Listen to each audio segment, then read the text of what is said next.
This is Hannibal here from the Hannibal TV.com with a daily wrestling news update for you. Raw did a 0.52 rating for Labor Day Monday night, which is a good rating considering the times. Gunther, of course, that was the match where he faced, Chad Gable, and he's going to break the Honky Tonk Man's record for longest reigning Intercontinental Champion. I did want to address one thing. I did listen to Brian Alvarez said Gunther is a good example of someone that comes from development that became a big star. Well, let's just review his career because in 2007, I remember I was in England in 2008 and he was wrestling in 2008 and 2007 in the European leagues because PCO, who I was close with at the time and we worked out together, was telling me about him back in 2008. So he's not really a development guy. And I actually looked up his record. He started wrestling in 2007. He wrestled for Progress Wrestling from 2015 to 2019. I guess the Ring of Honor equivalent of the UK League. Then for the Evolve promotion from 2017 to 2019, another Ring of Honor style league that Gabe Sapolsky ran, and then it went out of business despite getting some funding from WWE. Then he was in Pro Wrestling Guerrilla, PWG, in 2017-18, and he had that famous match WrestleMania weekend with PCO for Wrestling Revolver that got PCO signed to Ring of Honor at the time and got Gunther signed to WWE. So he's hardly a guy that WWE has taken and trained from scratch and made into a star. And I like him. I don't have anything against him, honestly. He earned his contract. He worked hard. He liked wrestling all his life, from what I understand. He's good size. Maybe he could put on a bit more thickness, but good physique, good intensity. But he's not a main event level wrestler yet. He's still a mid card guy. Maybe he will be a main event wrestler one day. I think he was born in 1987. He still has a long career ahead of him. But to say that he was a development wrestler, he had a long career of like 12 years before he was ever signed to development. Same with the people that wanted, that's just like saying Sami Zayn and Kevin Owens were development. They had like 15-year careers before they signed with development. So the people being signed from scratch and trained from scratch, it's rare that they actually go anywhere. Roman Reigns is like the closest example, but he's from the FCW system, not the NXT system. And Brock Lesnar, who was from OVW. Even John Cena was from UPW and OVW. So there hasn't been a NXT born and bred star yet. That's a fact. Nobody from NXT has come close to Roman Reigns' level of stardom that was trained as a development wrestler, which is why I think Endeavour is going to greatly cost cut in the development system. They don't need it. It's a waste of money. And it was created when there was no ECW or WCW to feed them. Now there's so many leagues out there: Impact, MLW, AEW, NWA, Women of Wrestling, which, by the way, a few weeks ago got over 400,000 viewers in syndication. It does way better. It does like a 0.05 rating often. Compare that to like New Japan and Impact to get 0.01 ratings. So, and I mean, Collision on Saturday didn't do too much better than 400,000 ratings. Just did a little over 400,000. So Women of Wrestling is underrated. Also, it's being reported by several news sites that obviously Endeavour, the UFC's parent company, is taking over WWE this month. And CM Punk still has very strong ties with UFC. So it's going to be more of an Endeavour call. It is going to be an Endeavour call, whether CM Punk gets hired by WWE or not, depending.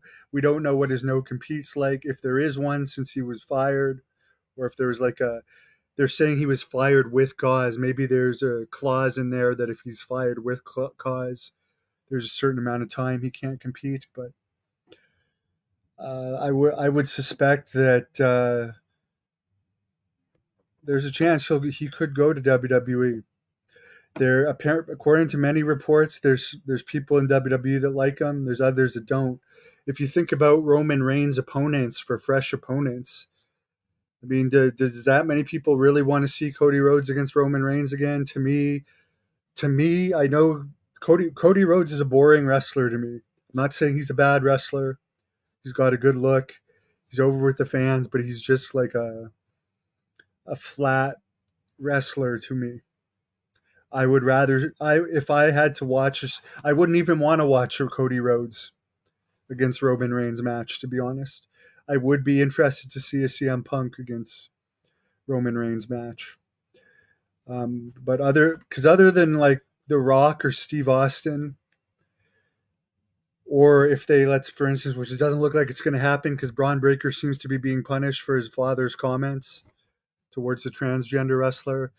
Like if they built someone like Braun Breaker up to beat Roman Reigns, I don't think anyone of like the current guys is anywhere close to the popularity of Roman Reigns that are full timers. I can't see John Cena beating Roman Reigns. That wouldn't make any sense because John Cena's a part timer. Whoever beats Roman Reigns, I mean, I don't think CM Punk would beat him either, but there would be there would at least be some interest there. Because to me, Cody Rhodes beating him, I don't know if Cody Rhodes would reach a more popular level than Roman Reigns. To be perfectly honest with you, I don't think he would. I think it's better to just keep the belt on Roman Reigns. But I would rather see CM Punk face him. That's just my opinion. Because it mixes it up. I watched the WWE highlights. To me, they're flat. They're just boring. It's like the same thing every week. It's all the same stuff. I don't find it interesting. I've been watching AEW highlights. Honestly, I like AEW better. As a neutral guy from watching YouTube clips, I find the AEW YouTube clips more entertaining overall than the WWE. That's my opinion of what I've seen, and I have neither company is likely ever going to hire me.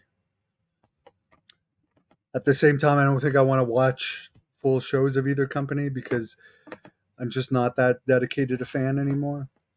But AEW seems to have more entertaining YouTube clips overall. Also in the news, speaking of CM Punk, the guy that beat CM Punk in CM Punk's last UFC fight, Mike Jackson, is going to face Pat Miletich in MMA coming up in Davenport, Iowa.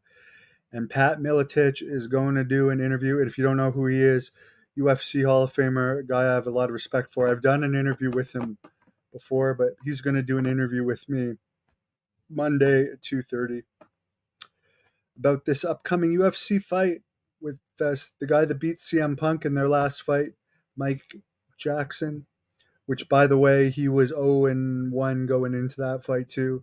And I think this is going to be his first MMA fight since that CM Punk fight. And I'm looking forward to talking to Pat. Billy Jack Haynes, I've been talking to him. We've both been having. I've been having a few health issues stemming to a health problem I had about a couple months ago, and he's been dealing with some personal stuff. So we haven't been able to fully connect on our interview, but we still have been talking every day, and we are going to get our interview done. But Billy Jack is supposedly he's been watching some of these clips of Ric Flair and Hulk Hogan all over the internet since they've been doing podcasts, talking about their respective weed brands, and Billy Jack's very mad that he feels that they're the ones representing his generation of wrestlers, and He wants to talk about them. Wants to talk about the interview or the incident where Lex Luger mistook him for Macho Man. He said he had some stuff he wanted to say about Elizabeth, and of course he wanted to talk about Terry Funk, who he had a feud with. So we are going to get the Billy Jack one done. L.A. Knight, yeah, he L.A. Knight is not from the development system though. He was Impact champion. He was I forget his Impact name, but I did an the Hannibal TV did an interview with him. He started off. He was wrestling. He was at the WWE tryout in 2009 in Florida that I was signed from. Then they rescinded my contract because I had Hep C at the time. He was signed. Then he had issues with Bill DeMott. Ended up getting cut. Went to Impact. Had success in Impact. Then went to WWE. Now he's doing great, and I wish him nothing but the best. I was on a show with him in 2017, and we got along great. Cody can finish the story while avoiding World Heavyweight Champion Seth Rollins. To be honest, the whole Cody Rhodes story bores me to death. I honestly respect him. He was when he quit the WWE, he actually made a name for himself even stronger on the independents than he helped create AEW. But to me, he's just to me it's just boring, and it's like it's predictable for him to win the belt at some point, and I just don't want to see it. It's too predictable. I'd rather see Roman Reigns beat him again. To be honest, I don't want to see him get that. At least not anytime soon. Like my flowery coffee mug. Because I am just such a happy person. Alvarez is mad at Punk. I have no idea about that. I have heard CM Punk is a ladies' man, although the woman he's with, Jay Lethal, had first, which is common in the wrestling business for wrestlers to take other wrestlers' girlfriends. But I understand actually that CM Punk is quite a ladies' man. I've heard that from numerous people that know him. By the way, Ted Hart is another guy that beat up CM Punk. He had the most bizarre match ever for Chasing Reigns or Chasing Rance, some guy who runs the Team Vision Dojo in Orlando.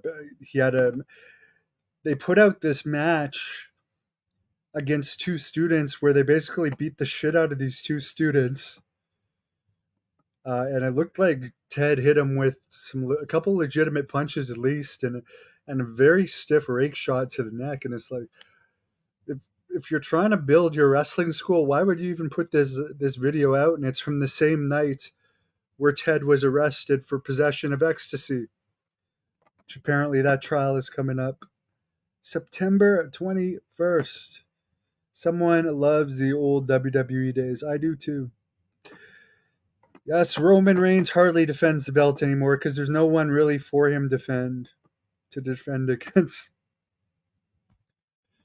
I don't blame him, and I don't think any of the Usos are going to beat him. Sorry, they're only popular because of him. He brought them to a certain level. But I'll be honest, the Bloodline. I never liked the Bloodline stuff, but now it seems to just be going on and on and on forever. I'm so bored of it. I'm so bored of it. I don't even want to watch highlights of it. And I'm sorry. I like Roman Reigns, but I'm sick of these long in ring promos. Yeah, that Ted match was sad. How much do you think he got paid for that? Because out of the 10 people in the crowd, some of them looked like wrestling students. But there's definitely a couple shots in there that looked like they were legitimate punches. It was a really weird match. Someone wants to see CM Punk at number 30 for the Royal Rumble. Someone says Cody's wife is more hotter than CM Punk's wife. CM Punk's wife was actually from that tryout that LA Knight and I were at as well. Darren Young, Mason Ryan. She was not trained very well at that time, but she was very hot at that time. I can see why they signed her. Despite her matches at those tryouts being horrible, I can see why they signed her just out of looks. And obviously, they trained her and she went on to be a great wrestler. Someone loves the old Mid-South wrestling. I agree. Joe, the Miz's wife is hotter than both. She's all right. Rene Dupree had sex, was fucking her before the Miz. So again, that's another situation of having the seconds of another wrestler. It's just the way it goes sometimes. To me, the way my tastes go, if one of my friends has had sex with a girl, I don't want to have sex with them because I'd be thinking about my friend having sex with them when I was having sex with them or someone I know. So I could not do that. It's just the way that I am. It would bother me because I just don't want to think about people's exes unless it's like a little fling. Someone says if Punk came back, they will keep him out of main storylines. I don't know about that. I don't think they would use him on a full-time schedule because he was getting hurt a lot in AEW. He was getting injured a lot. Didn't he have 2 or 3 injuries in the year that he was back? But I do think they would use him in a big match. No, I didn't. I never met Brooke Tessmatcher. Never met her. Mike, Renee's married. He's been married now for a long time to a good Japanese girl. But I'm sure in his day he's got that look about him the girls like. But when I knew him most, I think he always had a girlfriend. I think. And the way that he was, he's lazy and cheap, so he wasn't the type to go out much. So I think the girls would pretty much have to throw themselves at him for him to want them. From when I knew him, but he may have been different in his younger days. But I'm sure he's had a long list of girls. And speaking of Rene Dupree, look like a monk. Thank you. Thank you. I've maybe going that way. But speaking of Rene, I will be doing an interview with him this week, November 4th. I'll be doing a live interview with him, one-on-one, before this show takes place. The Renfrew Armory, and I'm actually going to be in Renfrew with Jack Kilby this Saturday.